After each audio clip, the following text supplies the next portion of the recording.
આપણે કાલે વિદ્યાર્થી મિત્રો કેટલી ચર્ચાઓ કરી એના વિશે થોડીક ચર્ચા જુઓ. તમને હું કહી દઉં છું કઈ કાલ બાબતે કાલે કેટલી વસ્તુની ચર્ચાઓ કરી હતી આપણે એના વિશે થોડુંક હું તમને કહી દઉં. તો કે ભાઈ કાલે સાહેબ છે તમે શું સમજાવ્યું હતું? ગણિત શાસ્ત્ર સમજાવ્યું હતું, ધાતુ વિદ્યા સમજાવી હતી, વાસ્તુશાસ્ત્ર વિશે પણ મેં તમને સમજૂતી આપી હતી.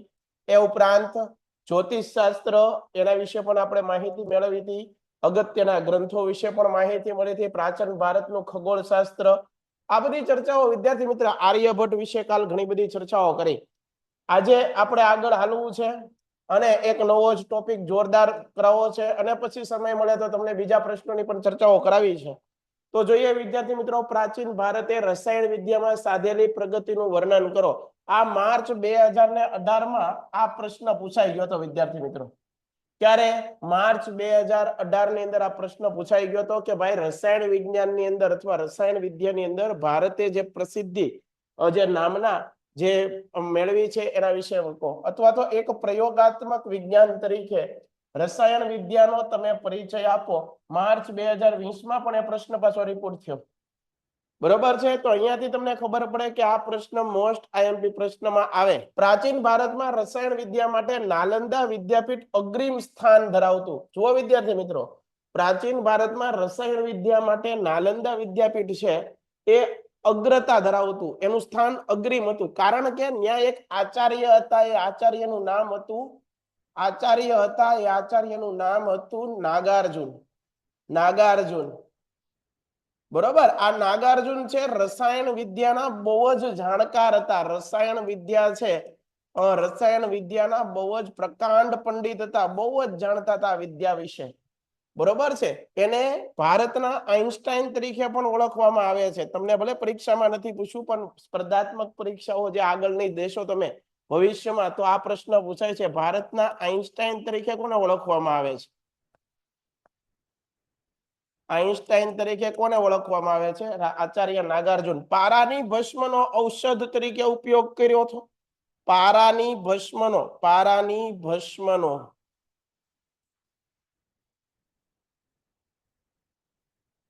ઔષધ તરીકે ઉપયોગ કર્યો હતો. કેટલા પારાની ભસ્મનો ઉપયોગ કર્યો હતો ઔષધ તરીકે? તો યાદ રાખજો વિદ્યાર્થી મિત્રો, સ્થાન ધરાવતી હતી આ વિદ્યાની અંદર ખનિજો, કૃષિ છોડ માટેના બીજ, ધાતુનું નિર્માણ, તેમાં યોગ્ય ફેરફાર તથા આરોગ્યની દ્રષ્ટિએ જરૂરી ઔષધિઓના નિર્માણમાં તે ખૂબ જ અનિવાર્ય હતી. રસાયણ શાસ્ત્ર એક પ્રયોગાત્મક, રસાયણ શાસ્ત્ર શું છે તો કે પ્રયોગાત્મક વિજ્ઞાન છે. રસાયણ શાસ્ત્રીઓમાં નાલંદા વિદ્યાપીઠના બૌદ્ધ આચાર્ય નાગાર્જુન ભારતીય રસાયણ શાસ્ત્રના આચાર્ય માનવામાં આવે છે. બહુ જ અગત્યનો પ્રશ્ન છે. આચાર્ય નાગાર્જુને રસાયણ ક્ષેત્રે રસ રત્નાકર, બરોબર, મોસ્ટ આઈએમપી પ્રશ્ન, રસ રત્નાકર નામના ગ્રંથની રચના કોણે કરી? રસ રત્નાકર નામના ગ્રંથની રચના કોણે કરી? આચાર્ય નાગાર્જુન. અને આરોગ્ય મંજરી, બરોબર, આરોગ્ય મંજરી જેવા પુસ્તકો કોણે લખ્યા? તો નાગાર્જુન. બરોબર. કેટલા પ્રશ્નો? પારાની ભસ્મનો ઔષધ તરીકે ઉપયોગ કરનાર કોણ? નાગાર્જુન. ભારતના આઈન્સ્ટાઈન તરીકે કોણ? નાગાર્જુન. આરોગ્ય મંજરી નામનો ગ્રંથની રચના કરનાર કોણ? નાગાર્જુન. રસ રત્નાકર નામના ગ્રંથની રચના કરનાર કોણ? નાગાર્જુન. નાલંદા વિદ્યાપીઠના પ્રસિદ્ધ એવા રસાયણ શાસ્ત્રી કોણ? આચાર્ય નાગાર્જુન. પોતે કેવા? બૌદ્ધ ભિક્ષુ. પારાની ભસ્મનો ઔષધ તરીકે વાપરવાનો તેને પ્રયોગ કર્યો હતો.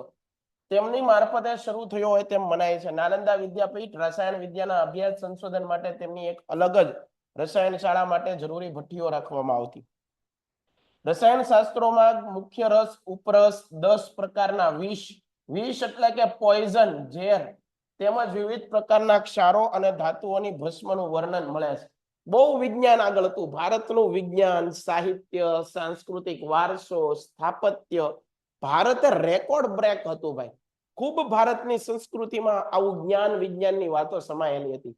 આપણે એને વાંચી નથી શીખ્યા, આપણે એની કેર નથી કરી શક્યા, આપણે એની કદર નથી કરી શક્યા. એ આપણું બદનસીબ કહેવાય. વિશ્વના સારા સારા વૈજ્ઞાનિકો ભારતીય ગ્રંથોને વાંચે છે ભાઈ.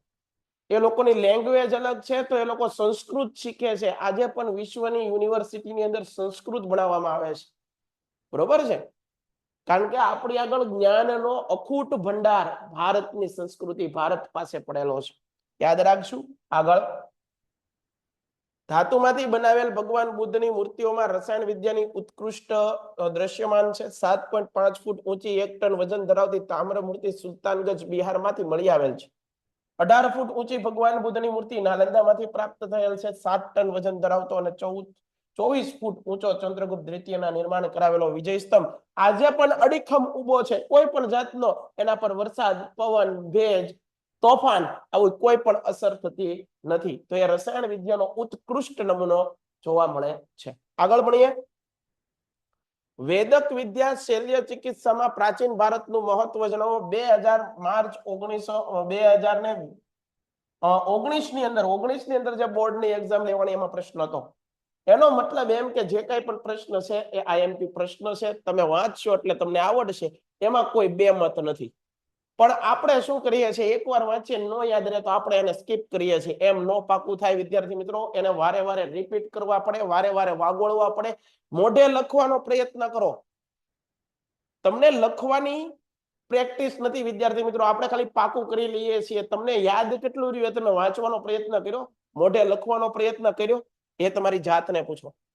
વેદક વિદ્યા અને શલ્ય ચિકિત્સામાં પ્રાચીન ભારતનું મહત્વ જણાવો. ભારતીય વેદક શાસ્ત્રના મહાન પ્રણેતા હતા અને એનું નામ હતું ચરક, અને એક હતા મહર્ષિ સુશ્રુત. વેદક શાસ્ત્રના વિદ્વાન વાઘભટ્ટે પોતાના સંશોધનો વેદક શાસ્ત્રના સર્વોત્તમ શિખરો હાંસલ કર્યા. મહર્ષિ ચરકે તેના ચરક સંહિતા ગ્રંથમાં 2000 ઉપરાંત વધુ વનસ્પતિ ઔષધિઓનું વર્ણન કર્યું છે. મહર્ષિ સુશ્રુતે સુશ્રુત સંહિતા એવો ગ્રંથ લખ્યો. શલ્ય ચિકિત્સાના એવા ધારદાર સાધનોનો ઉલ્લેખ દર્શાવેલ છે, જે માથાના વાળને ઊભો ચીરી અને એમાં બે ભાગ કરી શકતા હતા. વાઘભટ્ટ સંહિતા વેદક અને શલ્ય ચિકિત્સા બાબતમાં મહત્વના ગ્રંથો તરીકે ઉજાગર કર્યા છે. આમ વાઘભટ્ટ સંહિતા, સુશ્રુત સંહિતા, ચરક સંહિતા પ્રત્યેક વેદ ડાક્ટર માટેના અભ્યાસની મહત્વની ભૂમિકા દર્શાવે. પ્રાચીન ભારતના હિન્દુઓના ઔષધ શાસ્ત્રમાં ખનિજ, વનસ્પતિ, પ્રાણીઓની ઔષધિનું વિસ્તૃત સંગ્રહ સમાયેલો છે. ઔષધ શાસ્ત્રમાં દવા બનાવવાની ઝીણવટભરી વિધિઓનો સાથે દવાઓનું વર્ગીકરણ તથા દવાના ઉપયોગ માટેના સૂચનો આપવામાં આવેલા છે. તેઓ તૂટેલા કાન, નાકની જગ્યાએ નવા કાન સાંધવાની પ્લાસ્ટિક સર્જરીનો ઉલ્લેખ પણ આ બધા ગ્રંથોમાં છે. આજે જેને આપણે આધુનિક પદ્ધતિ કહીએ, પ્લાસ્ટિક સર્જરી, એ આપણા ગ્રંથોની અંદર પણ પ્લાસ્ટિક સર્જરીના ઉલ્લેખ જોવા મળે છે. વિચાર કરો, આ બધું નવું નથી. આપણા ગ્રંથોમાં વર્ષો પહેલા લખાઈ ગયેલું છે. વાટકાપ કરવા માટે પ્યાલા આકારનો પાટો બાંધી લોહીનું પ્રમાણ અટકાવીને પેડું, મૂત્રાશય, સારણગાંઠ, મોતિયો, પથરી, હરસ, મસા, ભાગેલા હાડકાને યોગ્ય રીતે બેસાડવા, શરીરમાં ઘૂસી ગયેલા પદાર્થોને બહાર કાઢવાની તમામ બાબતોની સિદ્ધિઓ હાંસલ કરતા, જેમાં ભારતીયોની નિપુણતાના દર્શન થાય. મૃત શરીરના વાટકાપ મીણના પુતળા દ્વારા પ્રત્યેક જ્ઞાન પણ વિદ્યાર્થીઓને આપી શકાતા. સ્ત્રી તથા બાળ રોગના નિષ્ણાત હોવાથી રોગોના કારણો, ચિહ્નોનું વર્ગીકરણ કરી તેનું નિદાન કરતી રોગ મટ્યા પછી પાળવાના પરેજી પણ રાખવામાં આવતી. પ્રાચીન ભારતમાં પ્રાણી રોગના શાસ્ત્રોમાં અશ્વ, હાથીના રોગો, કારણ કે પહેલાના સમયમાં વાહનો નહોતા. પહેલાના સમયમાં પરિવહનના સાધનોમાં કોણ કોણ આવતું? તો કે હાથીનો ઉપયોગ થતો એક જગ્યાએથી બીજી જગ્યાએ જવા માટે, ઘોડાઓનો ઉપયોગ થતો, બળદનો ઉપયોગ થતો. તો એના માટે શાલિહોત્રીએ અશ્વશાસ્ત્ર નામનો એક ગ્રંથ લખ્યો. વેદક શાસ્ત્રના વાઘભટ્ટે નિદાન ક્ષેત્રે અષ્ટાંગ હૃદય નામના ગ્રંથની રચના કરી. યાદ રાખવું, પ્રાચીન ભારતે વિજ્ઞાન ક્ષેત્રે આપેલો વારસો. વિજ્ઞાન ક્ષેત્રે ભારતનો વિકાસ કઈ કઈ બાબતોમાં થયો એના વિશે વાત કરીએ. વિજ્ઞાન એટલે વ્યવસ્થિત જ્ઞાન. જ્યારે ટેકનોલોજી એ વિજ્ઞાનની વ્યવહારિક ઉપયોગિતા. વિજ્ઞાન એટલે જ્ઞાન. વિજ્ઞાનનો અર્થ થાય જ્ઞાન, પણ ટેકનોલોજી કે ભાઈ તમે કઈ જ્ઞાન તમારી પાસે છે, પણ એને એપ્લાય ક્યાં કરો છો, કયા કામની અંદર તમે એને જ્ઞાનનો ઉપયોગ કરો છો, એને કહેવાય ટેકનોલોજી. વ્યવહારિક ઉપયોગિતા. આમ બંને ક્ષેત્રે જે સંશોધનો થયા તેવા વિશ્વના દેશોના એકબીજા નજીક લાવી દીધા. દેશ વિદેશ વચ્ચેના આંતરવ્યવહારને સરળ બનાવ્યા તથા વિશ્વના દેશો વચ્ચે સહયોગ, નવો અભિગમ ઉદ્ભવે છે. આમ રાષ્ટ્ર વિશ્વ શાંતિ, સહ અસ્તિત્વ તરફ અભિમુખ થઈ છે. આપણા પ્રાચીન ભારતના તત્વજ્ઞાન ઋષિઓ વિજ્ઞાનના ક્ષેત્રે અમૂલ્ય વારસો વિશ્વને આપ્યો. ધાતુ વિદ્યા, રસાયણ વિદ્યા, વેદક શલ્ય ચિકિત્સા, ગણિત શાસ્ત્ર, ખગોળશાસ્ત્ર, જ્યોતિષ શાસ્ત્ર, વાસ્તુશાસ્ત્ર અને ભૌતિક શાસ્ત્ર જેવા વિજ્ઞાનના અનેક ક્ષેત્રોમાં મહાન તત્વજ્ઞ ઋષિઓ મહત્વનું સ્થાન પ્રદાન કરેલ છે. ભારતે વિવિધ કલાઓ, સાહિત્ય ઉપરાંત વિજ્ઞાન ટેકનોલોજી ક્ષેત્રે પણ પોતાની મહત્વની ભૂમિકા દર્શાવી. પશ્ચિમના દેશોમાં વૈજ્ઞાનિક અને ટેકનિકલ શોધોમાં સીધી અથવા આડકતરી રીતે પ્રાચીન ભારતના વિજ્ઞાનોનું મહત્વ સમાયેલું છે, એ પણ આપણે યાદ રાખવાનું. તો વિદ્યાર્થી મિત્રો, અહીંયા જે આપણું આ ચેપ્ટર છે એ આપણે પૂરું જાહેર કરીએ, પણ મારે તમને જે અમુક પ્રશ્નો જે વિદ્યાર્થીઓને પરીક્ષાની અંદર અગત્યના છે અને પરીક્ષામાં આવા પૂછાતા હોય એવા પ્રશ્નોની આપણે ચર્ચાઓ કરવી છે. એ માટે આપણે બધા તમે તમારી બુકની અંદર લખશો એવી આશા રાખું છું. બરોબર છે? બધા લોકો મારી સાથે લખવાનો પ્રયત્ન કરો તો વધારે સમજ આપણને પડે. બરોબર છે? એની અંદર કઈ કઈ વસ્તુની ચર્ચાઓ કરવી છે એ આપણે જોઈએ. પહેલું છે, મારી હારે લખતા જાઓ, અગત્યના પ્રશ્નો અથવા મુદ્દા. અગત્યના મુદ્દાઓ, અગત્યના પ્રશ્નો. બરોબર? અગત્યના પ્રશ્નોની આપણે ચર્ચાઓ કરવી છે. બધા લોકો લખવાનો પ્રયત્ન કરશો, જેથી કરીને આપણને આવડે અને પરીક્ષામાં પૂછાય તો માત્ર ને માત્ર એક્ઝામની દ્રષ્ટિએ નહીં, પણ તમે જે આ ભણો છો એ તમારો પાયો છે, તમારું બેઝિક છે. બેઝિક તમારું ક્લિયર હશે તો આગળનું કોઈ પણ તમને બધું અઘરું લાગશે નહીં. તો એ આપણે જોઈશું, બધા પાકું કરશું. બરોબર છે? એક પછી એક વસ્તુ લખીએ. પહેલી વાત લખો તમે, મહર્ષિ ચરક. ચરક વિશે તમે શું જાણો છો? મહર્ષિ ચરક.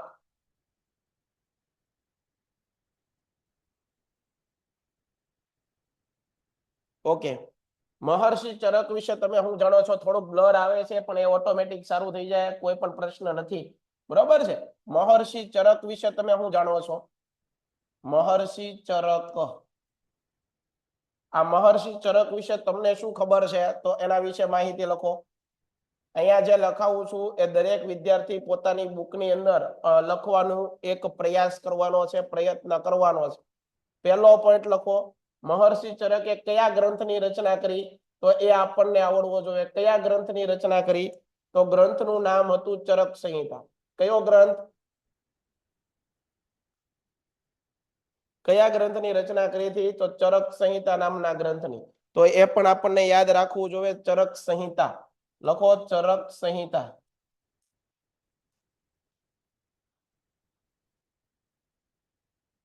આ ચરક સંહિતા નામના ગ્રંથની રચના કરી.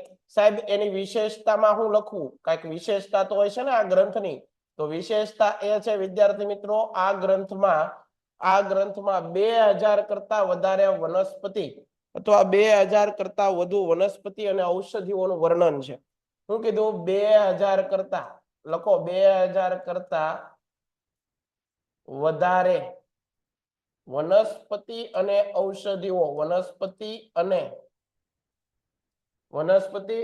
ઔષધિઓનું વર્ણન છે. ઔષધિઓનું વર્ણન છે. તો આ વાત કરીએ આપણે મહર્ષિ ચરક વિશે.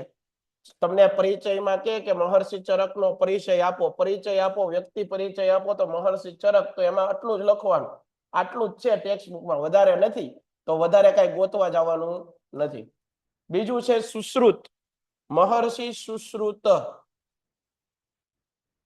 મહર્ષિ સુશ્રુત એના વિશે લખી નાખો તમે.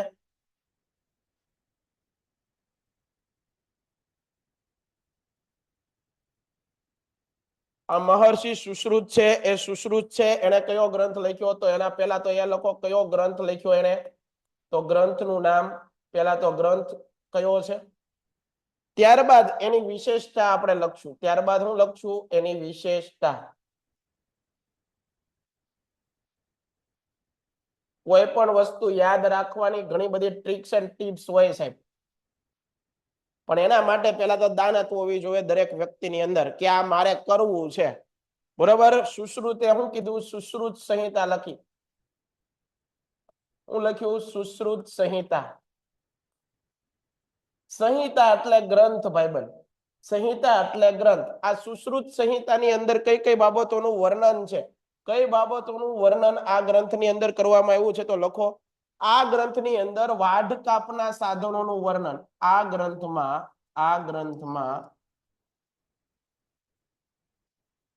વાઢકાપ અથવા સર્જરી. આજના સમયમાં આપણે એને શું કહીએ? સર્જરી. વાઢકાપ અથવા સર્જરી, વાઢકાપ અથવા સર્જરીના સાધનોનું વર્ણન, સાધનોનું વર્ણન યાદ રાખજો વિદ્યાર્થી મિત્રો. બીજું શસ્ત્રક્રિયાના સાધનો, શસ્ત્રક્રિયા કે જેનાથી આપણે કંઈક તોડવું હોય, ચીરવું હોય એવા શસ્ત્રક્રિયા,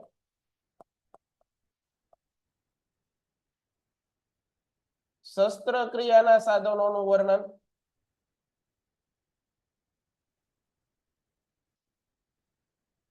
શસ્ત્રક્રિયાના સાધનોનું વર્ણન. આ ગ્રંથની અંદર એવો પણ ઉલ્લેખ છે કેવા શસ્ત્રો એ સમયમાં બનતા વિદ્યાર્થી મિત્રો. તમારા માથાનો વાળ હોય, માથાના વાળને એ શસ્ત્ર બે સરખા નોખા ભાગ કરી શકતા. વિદ્યાર્થી મિત્રો વિચાર કરો કેટલા ધારદાર શસ્ત્રો બનાવતા એ સમયની અંદર. આ શસ્ત્રો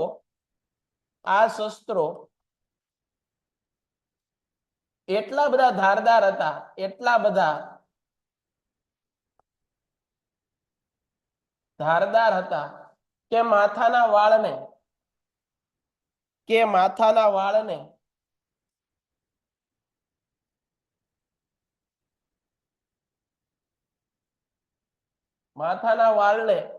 ઊભા બે સરખા ચીરી નાખતા, ઊભા બે સરખા ભાગ કરી દેતા.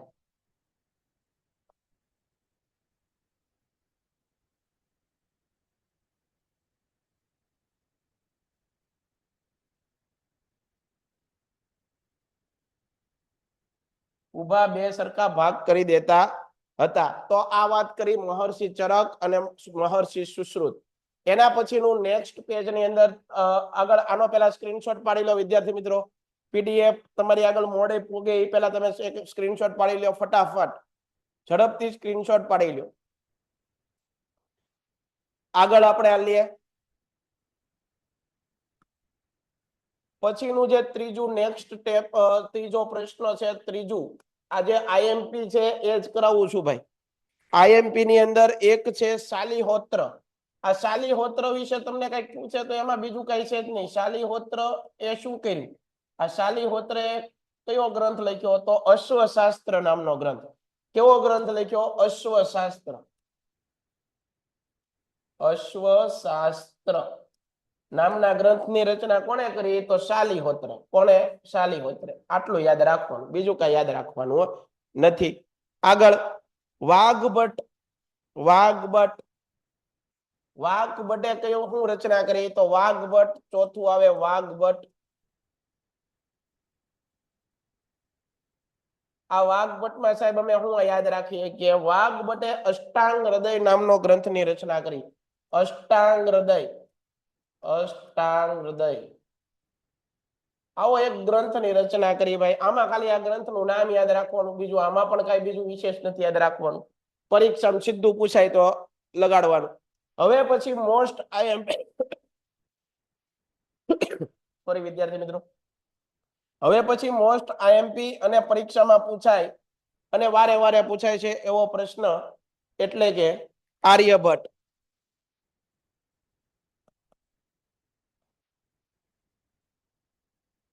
આર્યભટ્ટ વિશે લખીએ. આર્યભટ્ટે શું કર્યું? આર્યભટ્ટે કેવો ગ્રંથ લખ્યો એની વિશે વાત કરીએ.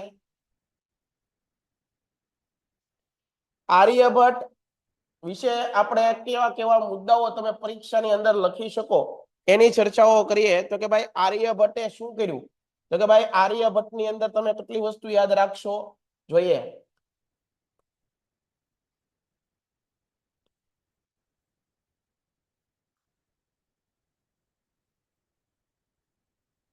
આર્યભટ્ટની અંદર વિદ્યાર્થી મિત્રો તમે લખો તમારી રીતે. ચાલો, શૂન્યની શોધ કરી. સૌપ્રથમ તો હું એમાં મોટામાં મોટો મુદ્દો જે પરીક્ષામાં પૂછાય તો કે ભાઈ શૂન્યની શોધ. શૂન્યની શોધ ખાલી અત્યારે ટૂંકા મુદ્દા યાદ રાખવાના છે, વધારે વિગતે તમે પરીક્ષાની અંદર લખજો. શૂન્યની શોધ. ત્યારબાદ એના પ્રસિદ્ધ ગ્રંથ કયા? તો બે ગ્રંથ લખ્યા. પ્રસિદ્ધ ગ્રંથ યાદ હોવા જોઈએ. કયા બે પ્રસિદ્ધ ગ્રંથ સાહેબ? તો બે ગ્રંથ હતા. એક હતું આર્યભટ્ટીય અને એક હતું 10 ગીતિકા, એક હતું 10 ગીતિકા.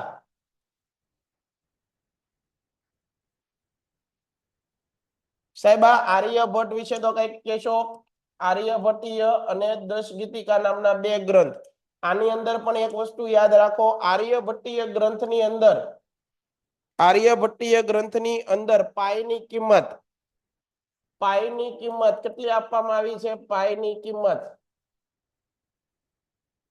22/7 કૌંસમાં 3.14 એ આપવામાં આવી છે. કયા ગ્રંથની અંદર? આર્યભટ્ટીય નામના ગ્રંથની અંદર. આગળ આગળ જુઓ. ત્યારબાદ આ આર્યભટ્ટીય ગ્રંથની અંદર જ તે ભાગાકારની આધુનિક પદ્ધતિ, ભાગાકારની પદ્ધતિ, ત્યારબાદ ગુણાકાર, ગુણાકાર, સરવાળા બાદબાકી, ગુણાકાર, સરવાળા બાદબાકી, વર્ગમૂળ, ઘનમૂળ, સરવાળા બાદબાકી,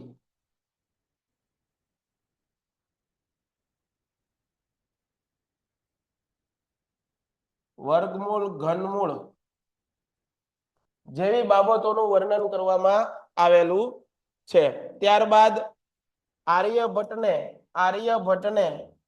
ભારતના ગણિત શાસ્ત્રના પિતા તરીકે પણ ઓળખવામાં આવે છે, કારણ કે ગણિત શાસ્ત્ર ક્ષેત્રે ઘણું બધું કામ કર્યું. એને ભારતના ગણિત શાસ્ત્રના પિતા, ગણિત શાસ્ત્રના પિતા તરીકે ઓળખવામાં આવે છે, તો એ પણ આપણે યાદ રાખશું. ત્યારબાદ ભારતનો પ્રથમ ઉપગ્રહ, આર્યભટ્ટ ની યાદમાં ભારતનો પ્રથમ ઉપગ્રહ, ભારતનો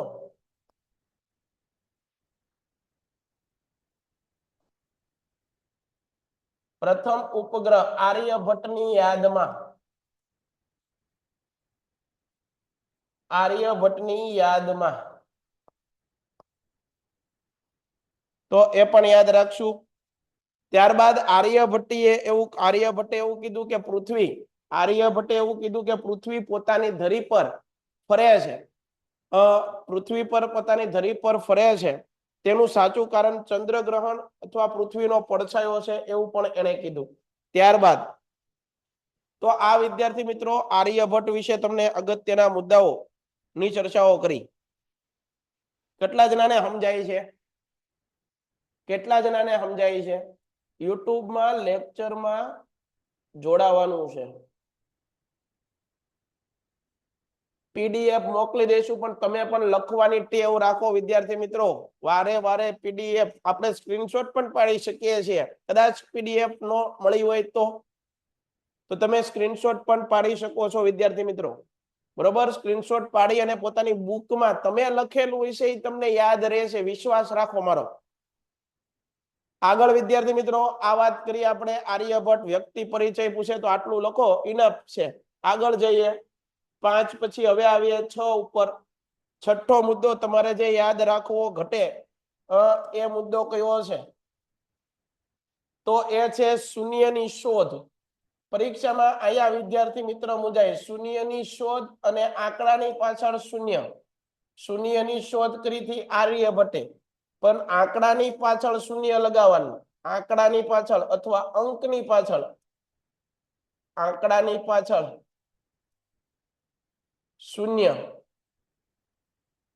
શૂન્ય લગાડવાની વિધિ ગૃહ્થ સમજ. અહીંયા કોણ આવશે? આર્યભટ્ટ. અહીંયા કોણ આવે? આર્યભટ્ટ. અહીંયા કોણ આવે? ગૃહ્થ સમજ.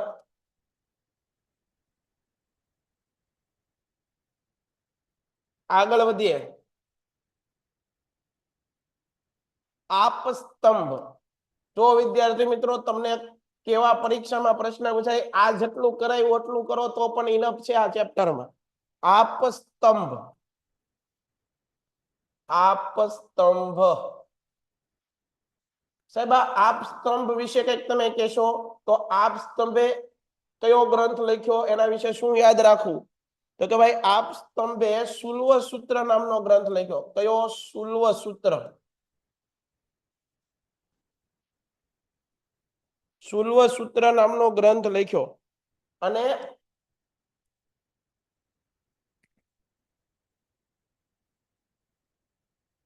આ શુલ્વ સૂત્ર ગ્રંથની અંદર શુલ્વ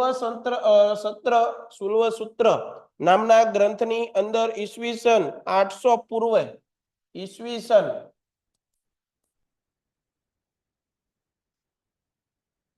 800 પૂર્વે યજ્ઞ, વૈદિક યજ્ઞો અને વિવિધ વૈદિક યજ્ઞો અને વિવિધ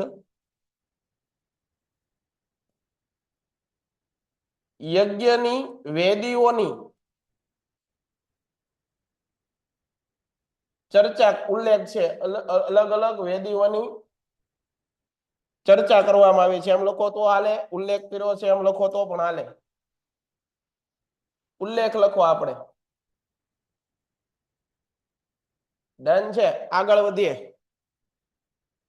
બ્રહ્મગુપ્ત પરીક્ષાની અંદર પૂછાય તમને 9મો ક્રમ કરીને બ્રહ્મગુપ્ત વિશે સાહેબ કાંઈક જણાવો.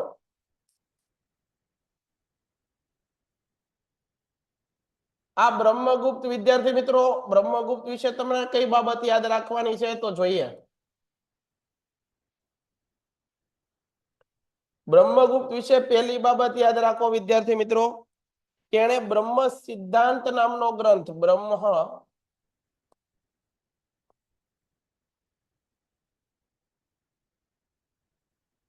બ્રહ્મ સિદ્ધાંત નામનો ગ્રંથની રચના કરી. બ્રહ્મ સિદ્ધાંત નામના ગ્રંથની રચના કરી. અને આ બ્રહ્મ સિદ્ધાંત નામના ગ્રંથની અંદર શેનું વર્ણન છે? તો કે ભાઈ ગુરુત્વાકર્ષણ, ગ્રેવિટેશન ફોર્સ જે ન્યૂટન ભાઈ આપ્યા ને એની પહેલા તો સદીઓ પહેલા આપણા બ્રહ્મગુપ્તે આપેલા. પણ આપણને પહેલેથી તે ટેવ પડી ગયેલી છે, બહારથી આવે એને સ્વીકારીએ. આપણે આપણા ગ્રંથો વાંચતા જ નથી. બરોબર છે? તો અહીંયા જુઓ, બ્રહ્મ સિદ્ધાંતની અંદર ગુરુત્વાકર્ષણના નિયમોનું વર્ણન, ગુરુત્વાકર્ષણના નિયમોનું વર્ણન કરવામાં આવેલું હોવાથી આ બ્રહ્મગુપ્તને ભારતના ન્યૂટન તરીકે પણ ઓળખવામાં આવે. ભારતના ન્યૂટન.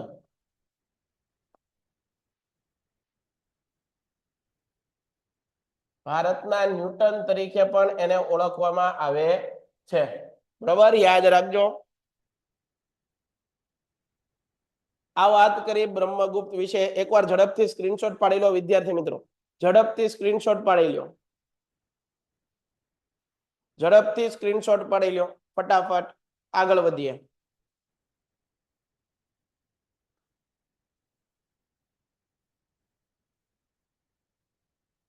આગળ વધીએ વિદ્યાર્થી મિત્રો. 10મું. કેટલા અગત્યના મુદ્દાઓ છે એ તમને પરીક્ષામાં પૂછાય ત્યારે વિદ્યાર્થી મિત્રો ખબર પડશે કે સાહેબ અમને વારે વારે એક વસ્તુ કહેતા કે લખવાની પ્રેક્ટિસ કરો, લખવાની પ્રેક્ટિસ કરો. અમારા માટે નથી કહેતા ભાઈ. વરામિહિર લખો, વરામિહિર.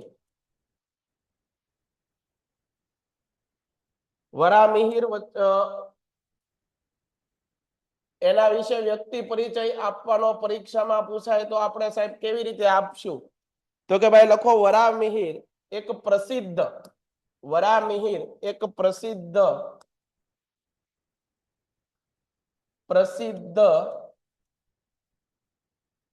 ખગોળશાસ્ત્રી અને જ્યોતિષ શાસ્ત્રી હતા. પ્રસિદ્ધ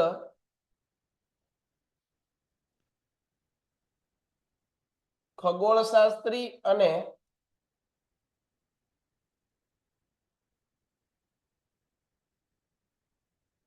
જ્યોતિષ શાસ્ત્રી હતા. જ્યોતિષ શાસ્ત્રી. આગળ એને પ્રસિદ્ધ જે ગ્રંથો લખ્યા છે એ પ્રસિદ્ધ ગ્રંથો, એના પ્રસિદ્ધ ગ્રંથો કયા?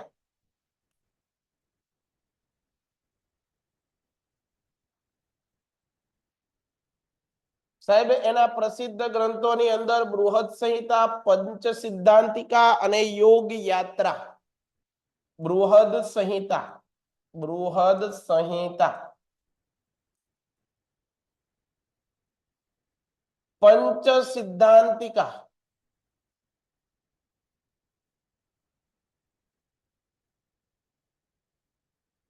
અને યોગ યાત્રા.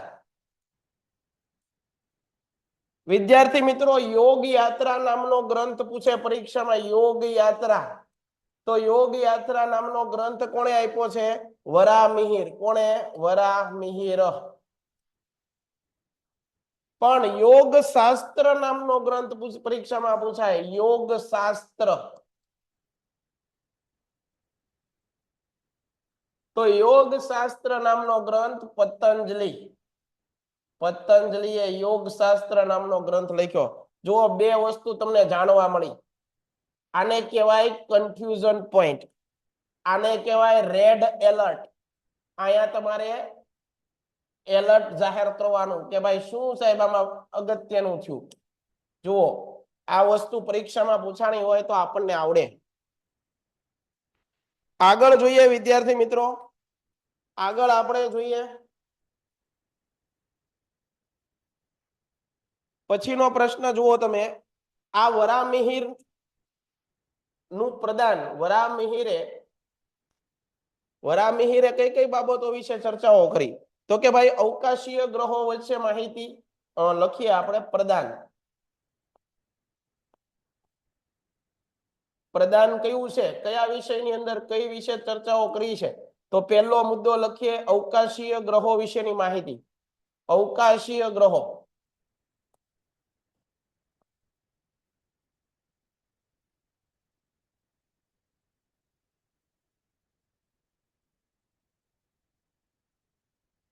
એની માહિતી. બીજું, માનવીના ભવિષ્ય પર મનુષ્યના લક્ષણો, મનુષ્યના લક્ષણો.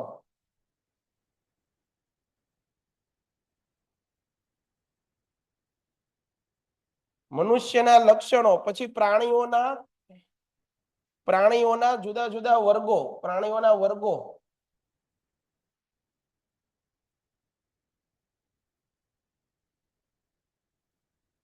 પ્રાણીઓના વર્ગો. પછી શુભ પ્રસંગોના મુહૂર્ત. બરોબર, શુભ પ્રસંગો. લગ્ન સમય, તમને ખબર છે લગ્ન કેવો કોઈ શુભ પ્રસંગ કરવાનો તો ચોઘડિયા જોવામાં આવતા હોય. બરોબર, શુભ પ્રસંગ, લગ્ન સમય. પછી શુભ મુહૂર્તની માહિતી. શુભ મુહૂર્ત.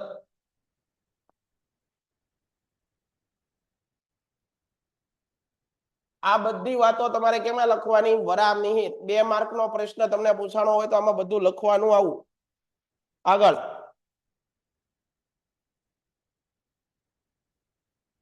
બધા લોકોને સમજાય છે ભાઈ? કેટલા જણાને સમજાણું આટલી વસ્તુ? પેલા એ કયો, કેટલા જણાને સમજાય છે?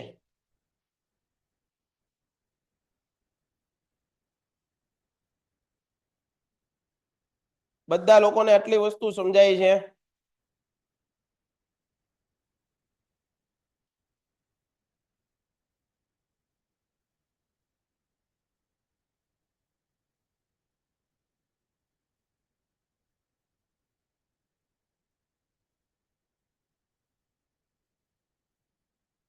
સર આ મેગા લેક્ચર છે કે નહીં? નહીં સર, મેગા લેક્ચર છે કે નહીં? ભાઈ કાલનું તમને ખબર નથી? કાલે મેગા લેક્ચર છે કે નહીં એ તમે એકવાર જોઈ લેજો. યુટ્યુબ ની અંદર તો વિડીયો આવી જ ગયો હશે જો કાલે હશે તો. આગળ જુઓ વિદ્યાર્થી મિત્રો, એક અગત્યનો પ્રશ્ન હજી એક કરાવી નાખું પછી આપણે અહીંયા પૂરું કરીએ. છેલ્લો પ્રશ્ન અને અગત્યનો પ્રશ્ન એટલે કે 10 પ્રશ્નો કરાવ્યા, 11મો પ્રશ્ન.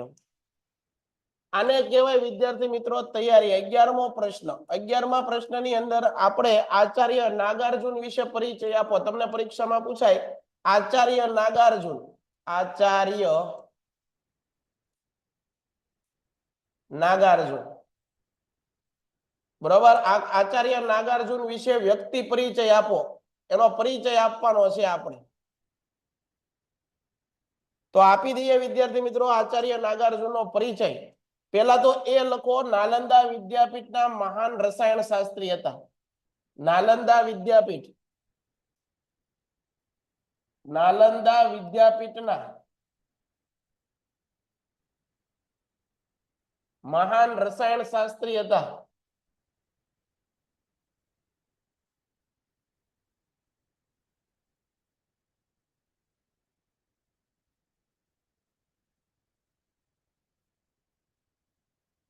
બરોબર છે. એને લખેલા ગ્રંથો કયા? તો કે ભાઈ એના પ્રસિદ્ધ ગ્રંથો.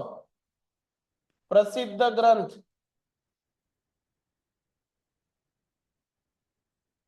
બે પ્રસિદ્ધ ગ્રંથો વિદ્યાર્થી મિત્રો લખ્યા. બે પ્રસિદ્ધ ગ્રંથો એને લખ્યા. કયા બે પ્રસિદ્ધ ગ્રંથો? તો જુઓ, એક છે મેં હમણાં જ ચર્ચા કરી હતી, આપણે ભણાવ્યું ત્યારે. એક છે આરોગ્ય મંજરી.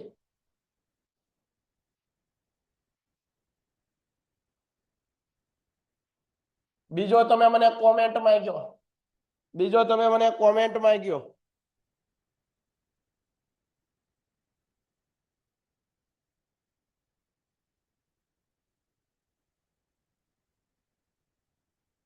રસ રત્નાકર. Very good. બીજો ગ્રંથ છે રસ રત્નાકર.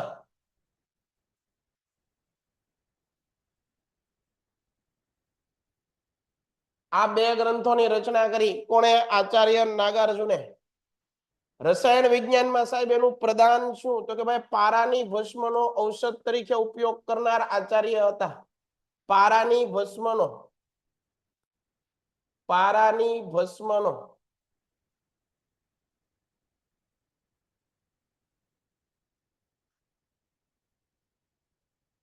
ઔષધ તરીકે ઉપયોગ કરનાર.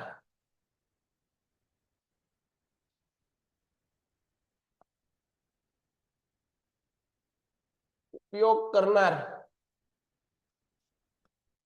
નાગાર્જુન પ્રથમ હતા.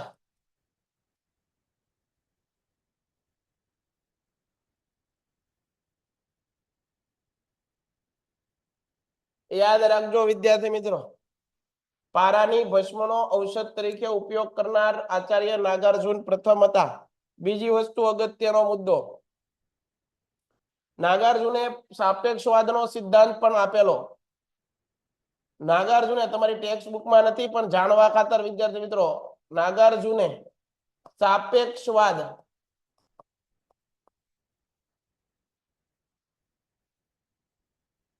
નો સિદ્ધાંત પણ આપેલો. એના એક ગ્રંથ છે માધ્યમિક સૂત્ર નામના ગ્રંથની અંદર વર્ણન છે એનું. માધ્યમિક સૂત્ર.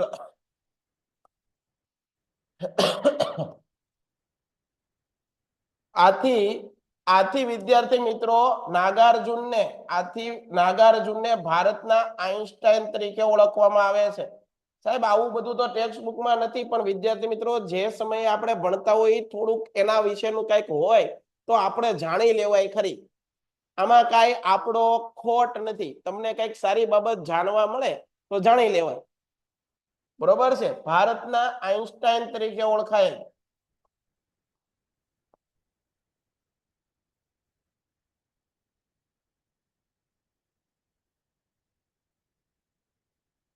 ભારતના આઈન્સ્ટાઈન તરીકે ઓળખાય. તો વિદ્યાર્થી મિત્રો આ વાત કરી હતી નાગાર્જુન, આચાર્ય નાગાર્જુન વિશેની વાત કરી હતી. બરોબર. યાદ રાખવું તમારે બધાએ, આ બધી વસ્તુ યાદ રાખવાની છે અને પરીક્ષાની અંદર સારું એવું પેપર લખીને આવવાનું છે. જોરદાર પેપર લખવાનું છે. આવી તૈયારી તમે કરશો તો તમને એક પણ ચેપ્ટર અઘરું લાગશે નહીં અને આવડશે. આગળ જોઈ લો વિદ્યાર્થી મિત્રો. સાહેબ આની અંદર તમે કેટલી વસ્તુ બીજી સમજાવી? બીજી વસ્તુ એટલી સમજાવી કે વિદ્યાર્થી મિત્રો બે ચાર વાત મેં તમને અલગ કીધી. કઈ અલગ કીધી એ તમે અમને કહો. આવું ટેક્સ્ટ બુકમાં નથી ને છતાં તમે અમને કીધું. તમે કેમ સાહેબ આવું કરો છો? તો એ એટલા માટે કરું છું કે ભાઈ તમે ભવિષ્યમાં કોઈ સ્પર્ધાત્મક પરીક્ષા દેવાના છો. ભારતનો ન્યૂટન તરીકે કોને ઓળખાય? ભારતનો ન્યૂટન તો અહીંયા લખી નાખો ભારતના ન્યૂટન તરીકે બ્રહ્મગુપ્ત. કોને? બ્રહ્મગુપ્ત.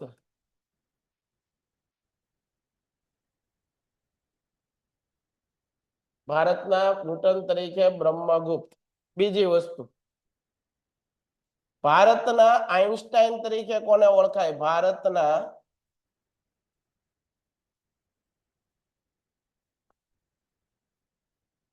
આઈન્સ્ટાઈન તરીકે કોને ઓળખાય? તો એ આચાર્ય નાગાર્જુન.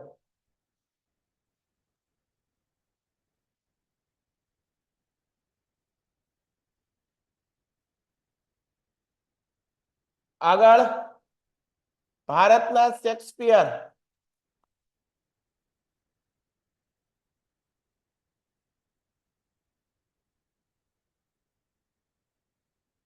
મહાકવિ કાલિદાસ.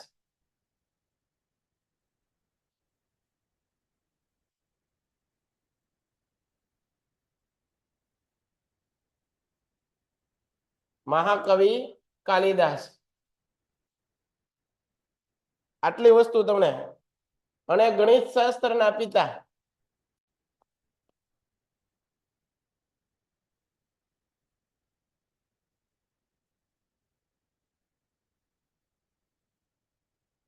પિતા તરીકે કોને ઓળખવામાં આવે? આર્યભટ્ટ.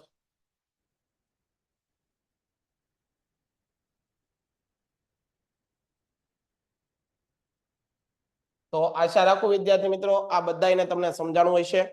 બરોબર. અહીંયા આપણું આ ચેપ્ટર બિલકુલ પૂરું કરીએ છીએ.